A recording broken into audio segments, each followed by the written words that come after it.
বন্ধুরা, এই পৃথিবীতে রহস্যের কোনো অভাব নেই। এমন কিছু জিনিস রয়েছে যা মানুষের বোধগম্যের একেবারে বাইরে। বিজ্ঞান যতই উন্নতি করুক না কেন, কিছু রহস্য আজও অমীমাংসিত রয়ে গেছে। কখনো সমুদ্রের গভীরে লুকিয়ে থাকা প্রাচীন শহর, কখনো মরুভূমিতে তৈরি বিশাল আকৃতির ছবি যা শুধুমাত্র আকাশ থেকেই দেখা সম্ভব। আবার কখনো হাজার হাজার বছর পুরনো একদম নিখুঁত গোলাকার পাথর, কিংবা এমন কিছু বই যার ভাষা আজ পর্যন্ত কেউ বুঝতে পারেনি। আজকের এই ভিডিওতে আমরা কথা বলতে চলেছি পৃথিবীর 5টি সবচেয়ে রহস্যময় জিনিস নিয়ে। এই যাত্রা আপনাকে নিয়ে যাবে ইতিহাসের গভীরে, বিজ্ঞানের সীমার বাইরে এবং কল্পনার এমন জগতে যেখানে প্রশ্নের অভাব নেই, কিন্তু উত্তর খুবই সীমিত। তবে চিন্তা করবেন না, আমি প্রত্যেকটি রহস্য এত সহজভাবে বোঝানোর চেষ্টা করব যে আপনার মনে হবে যেন আপনি নিজেই সেখানে উপস্থিত আছেন। প্রতিটি অংশে থাকবে রোমাঞ্চকর গল্প, অবাক করা তথ্য এবং পরিষ্কার ব্যাখ্যা, যাতে আপনি এতটুকু বিরক্ত না হন এবং ভিডিও শেষ পর্যন্ত দেখে যান। তবে ভিডিওটি শুরু করার আগে আলফা মাইন্ড বাংলা চ্যানেলটিকে সাবস্ক্রাইব করে আমার পাশে থাকুন আরও এই ধরনের রোমাঞ্চকর ভিডিওর নোটিফিকেশন পাওয়ার জন্য। তাহলে চলুন শুরু করা যাক পৃথিবীর সবচেয়ে রহস্যময় জিনিসের এই দুর্দান্ত অভিযান। বন্ধুরা, ভিডিওর শুরুতেই আমরা কথা বলবো এমন এক রহস্য নিয়ে যা সমুদ্রের গভীরে লুকিয়ে রয়েছে। একবার কল্পনা করুন তো, জাপানের কাছে সমুদ্রের তলদেশে যদি একটি সম্পূর্ণ শহর চাপা পড়ে থাকে, আর সেটাও এমন একটি শহর যা হয়তো মানুষেরই তৈরি নয়। হ্যাঁ বন্ধুরা, আমি কথা বলছি ইউনাগুনি মনুমেন্ট নিয়ে। ইউনাগুনি মনুমেন্ট জাপানের ইউনাগুনি দ্বীপের কাছাকাছি সমুদ্রের তলদেশে অবস্থিত। 1980 দশকের শেষের দিকে একজন স্থানীয় ডুবুরি এটি আবিষ্কার করেছিলেন। তিনি সমুদ্রে হাঙরের খোঁজ করছিলেন, কিন্তু হাঙরের বদলে এমন এক জিনিস দেখতে পান যা পুরো পৃথিবীকে অবাক করে দেয়। তিনি দেখতে পান একটি বিশাল কাঠামো যার দৈর্ঘ্য প্রায় 50 মিটার এবং প্রস্থ 20 মিটার। সেখানে রয়েছে সিঁড়ির মতো অংশ, প্ল্যাটফর্ম, এমনকি দরজার মতো গঠন, যেগুলো দেখতে একেবারে মানুষের হাতে তৈরি বলে মনে হয়। কিন্তু আসল রহস্য এখানেই। ধারণা করা হয় এই কাঠামো প্রায় 10,000 থেকে 12,000 বছর পুরনো। আর সেই সময় পৃথিবীতে এমন কোনো উন্নত সভ্যতা ছিল বলে জানা যায় না যারা এত বিশাল পাথর কেটে এত নিখুঁতভাবে সাজাতে পারত। এখন আপনার মনে একটা প্রশ্ন আসতেই পারে, এটা কি করে সম্ভব? বিজ্ঞানীদের একদল মনে করেন এটি সম্পূর্ণ প্রাকৃতিকভাবে তৈরি হয়েছে, অর্থাৎ সমুদ্রের ঢেউ, ভূমিকম্প, আগ্নেয়গিরির কার্যকলাপ এবং ভূগর্ভস্থ পরিবর্তনের কারণে পাথরগুলো এমন আকৃতি পেয়েছে। কিন্তু অন্য একদল বিজ্ঞানী এবং গবেষক এই মতের সঙ্গে একমত নন। তাদের মতে এই কাঠামোর মধ্যে এমন কিছু বৈশিষ্ট্য যা স্বাভাবিকভাবে তৈরি হওয়া কঠিন। যেমন অনেক জায়গায় 90 ডিগ্রি কোণ দেখা যায়, একদম সোজা লাইন রয়েছে, এমনকি কোথাও কোথাও ছোট্ট গর্তের মতো চিহ্নও দেখা যায় যা মানুষের তৈরি বলেই মনে হচ্ছে। বিশেষ করে মাসাকি কিমুরা নামের এক অধ্যাপক, যিনি বহু বছর ধরে ইউনাগুনি নিয়ে গবেষণা করছেন, তার বিশ্বাস এটি কোনো হারিয়ে যাওয়া প্রাচীন সভ্যতার অংশ হতে পারে। হয়তো এমন কোনো সভ্যতা যার অস্তিত্ব ইতিহাসে হারিয়ে গেছে। কেউ কেউ আবার এটিকে পৌরাণিক হারিয়ে যাওয়া সভ্যতার সঙ্গে তুলনা করেন, যেমন আটলান্টিসের গল্প। আর সবচেয়ে রহস্যের বিষয় হলো, অনেক ডুবুরি দাবি করেছেন এখানে গেলে মাঝে মাঝেই তাদের ইলেকট্রিক যন্ত্রপাতি যেমন ক্যামেরা, কম্পাস ঠিকভাবে কাজ করে না। কিন্তু কেন? এখানে কি কোনো অদ্ভুত চৌম্বকীয় শক্তি রয়েছে, নাকি এমন কিছু যা এখনও বিজ্ঞান পুরোপুরি ব্যাখ্যা করতে পারেনি? একবার কল্পনা করুন, আপনি ধীরে ধীরে সমুদ্রের গভীরে নামছেন। চারপাশে শুধু নীল অন্ধকার, ঠান্ডা জল আর নীরবতা। হঠাৎ আপনার সামনে ভেসে উঠল বিশাল পাথরের সিঁড়ি, অদ্ভুত কাঠামো আর এক হারিয়ে যাওয়ার শহরের মতো দৃশ্য। আপনার কি মনে হবে না যেন হাজার হাজার বছর আগের কোনো সভ্যতার সামনে দাঁড়িয়ে আছেন? তাহলে প্রশ্ন হলো, এটি কি সত্যিই কোনো প্রাচীন সভ্যতার নিদর্শন, নাকি প্রকৃতির এক অবিশ্বাস্য খেলা? এখনও পর্যন্ত এর কোনো নিশ্চিত উত্তর পাওয়া যায়নি। কিন্তু একটি বিষয় নিশ্চিত, ইউনাগুনি আমাদের ভাবতে বাধ্য করে পৃথিবী সম্পর্কে হয়তো আমরা এখনও খুব কম জানি। আপনি যদি কখনো হারিয়ে যাওয়া শহরের গল্প শুনে থাকেন, তাহলে ইউনাগুনি ঠিক তেমনই অনুভূতি দেয়। একটি রহস্যময় শহর যা যেন আমাদের অতীতের কোনো গোপন কথা বলতে চাইছে। চলুন এবার এগিয়ে যাই পরের রহস্যের দিকে। এবার আমরা কথা বলি এমন এক রহস্য নিয়ে যা মরুভূমির বুকে আঁকা রয়েছে, কিন্তু আশ্চর্যের বিষয় হলো সেটি ঠিকভাবে দেখা যায় শুধু আকাশ থেকে। কখনো ভেবেছেন হাজার হাজার বছর আগে মানুষ কিভাবে এমন বিশাল ছবি তৈরি করেছিল যা মাটি থেকে প্রায় বোঝাই যায় না, কিন্তু আকাশে উঠলে পরিষ্কার দেখা যায়? এই রহস্যের নাম নাজকা লাইন। এটি পেরুর নাজকা মরুভূমিতে অবস্থিত এবং ধারণা করা হয় এগুলো প্রায় 2000 বছর পুরনো। এখানে বিশাল আকারের বিভিন্ন প্রাণী, গাছপালা, ফুল এবং জ্যামিতিক নকশার মতো অদ্ভুত সব আকৃতি তৈরি করা রয়েছে। ভাবুন তো, একটি বানরের আকৃতি যার দৈর্ঘ্য প্রায় 93 মিটার, আবার একটি বিশাল পাখির আকৃতি যা প্রায় 300 মিটার পর্যন্ত বিস্তৃত।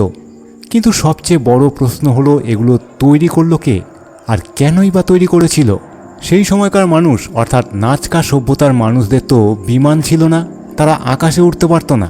তাহলে এমন নকশা কিভাবে তৈরি করলো যেগুলো শুধুমাত্র আকাশ থেকেই ঠিকভাবে দেখা যায়? এই প্রশ্নের উত্তর খুঁজে চলেছেন বিজ্ঞানীরা। অনেক ধরনের তত্ত্বও দিয়েছেন। একটি তত্ত্ব বলছে এগুলো আসলে এক ধরনের জ্যোতির্বৈজ্ঞানিক ক্যালেন্ডার ছিল, অর্থাৎ সূর্য, চাঁদ এবং তারার অবস্থান বোঝার জন্য এই লাইনগুলো ব্যবহার করা হতো। কিছু গবেষক লক্ষ্য করেছেন নির্দিষ্ট কিছু লাইন সূর্যের বিশেষ অবস্থানের দিকে নির্দেশ করছে, বিশেষ করে ঋতু পরিবর্তনের সময়। আরেকটি তত্ত্ব বলছে এগুলোর সম্পর্ক ছিল জলের সঙ্গে, কারণ নাজনা অঞ্চল খুবই শুষ্ক। তাই অনেকেরই ধারণা এই নকশাগুলো হয়তো জলের দেবতাকে সন্তুষ্ট করার জন্য তৈরি করা হয়েছিল, অথবা লুকিয়ে থাকা জলের উৎস খুঁজে বের করার কোনো প্রতীকী পদ্ধতি ছিল। কিন্তু এখানেই রহস্য শেষ নয়। কিছু কিছু মানুষ এই রহস্যকে আরও এক ধাপ এগিয়ে নিয়ে যায়। তাদের মতে নাজনা লাইন হয়তো শুধু সাধারণ নকশা নয়, এগুলো হতে পারে এলিয়েন্সদের জন্য তৈরি করা কোনো সংকেত বা অবতরণ পথ। শুনতে অবিশ্বাস্য লাগলেও 1960-এর দশকে এরিক ফন ড্যানিকেন নামের একজন লেখক একটি বই লেখেন, চ্যারিয়টস অব দ্য গড। এখানে তিনি দাবি করেন প্রাচীন সভ্যতাগুলোকে উন্নত জ্ঞান দিয়েছিলেন ভিন গ্রহের প্রাণীরা। তার মতে নাজকা লাইন্সকে ওপর থেকে দেখলে কিছু অংশ এমন মনে হয় যেন বিশাল রানওয়ে বা স্পেসশিপ অবতরণের পথ। তবে বিজ্ঞানীরা এই ধারণার সঙ্গে একমত নন। তাদের মতে এইসব লাইন মানুষের হাতেই তৈরি। এখন সহজ ভাষায় বোঝার চেষ্টা করি। একবার কল্পনা করুন, আপনি উত্তপ্ত মরুভূমির মাঝখানে দাঁড়িয়ে আছেন। চারপাশে শুধু শুকনো মাটি আর গরম বাতাস। হাঁটতে হাঁটতে হঠাৎ আপনি লক্ষ্য করলেন মাটির ওপর লম্বা সোজা লাইন, এতটাই সোজা যে মনে হবে যেন কোনো আধুনিক যন্ত্র দিয়ে কাটা হয়েছে। আসলে নাজকা সভ্যতার মানুষেরা মরুভূমির ওপরে লালচে পাথর ও মাটি সরিয়ে নিচের হালকা রঙের মাটি বের করত। এতে ওপর থেকে বিশাল আকৃতির নকশা স্পষ্ট দেখা যেত। কিন্তু প্রশ্ন হচ্ছে, এত নিখুঁতভাবে তারা কিভাবে কাজ করলো? আজও গবেষকরা ড্রোন ও আধুনিক প্রযুক্তি ব্যবহার করে এই নকশাগুলো পর্যবেক্ষণ করছেন। নতুন নতুন তথ্য বেরিয়ে আসছে, কিন্তু পুরো রহস্য এখনও অজানা। একবার ভাবুন, 1000 বছর আগে কোনো আধুনিক প্রযুক্তি ছাড়াই মানুষ এমন কিছু বানিয়ে গেছে যা আজও বিজ্ঞানীদের ভাবিয়ে তুলছে। এটি কি শুধুই শিল্পকর্ম, নাকি আকাশের কারো উদ্দেশ্যে পাঠানো এক রহস্যময় বার্তা? এই রহস্য আমাদের মনে করিয়ে দেয় আমাদের পূর্বপুরুষরা হয়তো আমাদের ধারণার চেয়েও অনেক বেশি বুদ্ধিমান ছিলেন। চলুন এবার আমরা এগিয়ে যাই আরও একটি বিস্ময়কর রহস্যের দিকে। একটি বিশাল খোলা মাঠের মাঝখানে দাঁড়িয়ে আছে আকাশ ছোঁয়া পাথরের বৃত্ত। প্রতিটি পাথর এত বড় এবং এত ভারী যে আধুনিক যন্ত্র ছাড়া সেগুলোকে সরানো কঠিন বলে মনে হয়। অথচ হাজার হাজার বছর আগে মানুষ এগুলোকে নিখুঁতভাবে দাঁড় করিয়ে দিয়েছে। এই রহস্যময় জায়গাটির নাম স্টোনহেঞ্জ। এটি ইউনাইটেড কিংডম এবং ইংল্যান্ড অঞ্চলের স্যালিসবেরি সমভূমিতে অবস্থিত এবং ধারণা করা হয় এটি প্রায় 5000 বছর পুরনো। স্টোনহেঞ্জে রয়েছে বিশাল পাথরের একটি বৃত্ত, যেখানে কিছু পাথরের ওজন প্রায় 25 টন পর্যন্ত। আর সবচেয়ে অবাক করা বিষয় হলো, এই পাথরের কিছু অংশ আনা হয়েছে বহু দূরের অঞ্চল থেকে। এখন একবার ভাবুন, সেই সময় তো কোনো ট্রাক ছিল না বা কোনো ক্রেনও ছিল না, এছাড়া কোনো আধুনিক মেশিনেরও অস্তিত্ব ছিল না। তাহলে সেই সময় মানুষ কিভাবে এত দূর থেকে বিশাল বিশাল পাথর এনে এখানে দাঁড় করিয়ে রেখেছে? শুধুমাত্র এই একটি প্রশ্নের উত্তর খুঁজতে বহু গবেষণা করা হয়েছে। বিজ্ঞানীদের মতে প্রাচীন মানুষেরা হয়তো কাঠের তলায় দড়ি এবং মানুষের শক্তি ব্যবহার করে ধীরে ধীরে পাথরগুলোকে টেনে নিয়ে এসেছে। কিন্তু এখানেই শেষ নয়। স্টোনহেঞ্জের নকশা এমনভাবে তৈরি যে বছরের বিশেষ সময়ে সূর্যের আলো নির্দিষ্ট দিক দিয়ে এসে পাথরের মাঝখান দিয়ে প্রবেশ করে। এতে অনেক গবেষকের ধারণা এটি হয়তো কোনো প্রাচীন জ্যোতির্বিজ্ঞানী ক্যালেন্ডার বা আকাশ পর্যবেক্ষণের কেন্দ্র ছিল। কিন্তু স্টোনহেঞ্জের আসল উদ্দেশ্য কি শুধু এতটুকুই? অনেক গবেষকের মতে স্টোনহেঞ্জ হয়তো শুধু একটি ক্যালেন্ডার বা আকাশ পর্যবেক্ষণ কেন্দ্র ছিল না। কেউ কেউ মনে করেন এটি ছিল একটি বিশেষ চিকিৎসা কেন্দ্র বা হিলিং সাইট। যেখানে দূর দূরান্ত থেকে মানুষ সুস্থ হবার আশায় আসত, কারণ স্টোনহেঞ্জের আশেপাশে বহু প্রাচীন কবর ও মানুষের হাড় পাওয়া গেছে। এতে ধারণা করা হয় এখানে হয়তো ধর্মীয় অনুষ্ঠান, চিকিৎসা বা বিশেষ আচার অনুষ্ঠান অনুষ্ঠিত হতো। আবার কিছু গবেষক মনে করেন এটি হয়তো মৃতদেহ সমাধিস্থ করার জন্য ব্যবহার করা হতো, এক ধরনের পবিত্র স্থান যেখানে জীবিত ও মৃত জগতের মধ্যে এক রহস্যময় সংযোগ আছে বলে বিশ্বাস করা হতো। কিন্তু রহস্যময় তথ্য এখানে আরও গভীর হয়। কেউ বলেন এটি কোনো জাদুকরের সৃষ্টি, বিশেষ করে কিংবদন্তি চরিত্র মার্লিনের নামও অনেক গল্পে উঠে আসে। আবার কেউ কেউ মনে করেন এত বিশাল আকারের পাথর এত সুন্দরভাবে, এত নিখুঁতভাবে বসানো মানুষের পক্ষে সহজ ছিল না, তাই হয়তো এলিয়েনদের সাহায্য নেওয়া হয়েছিল। তবে এই সমস্ত তত্ত্বের কোনো সঠিক বা শক্ত বৈজ্ঞানিক প্রমাণ নেই। তবুও রহস্যপ্রেমীদের কল্পনায় এগুলো এখনও জীবন্ত। এছাড়া আরও একটি অদ্ভুত বিষয় নিয়ে গবেষণা হয়েছে।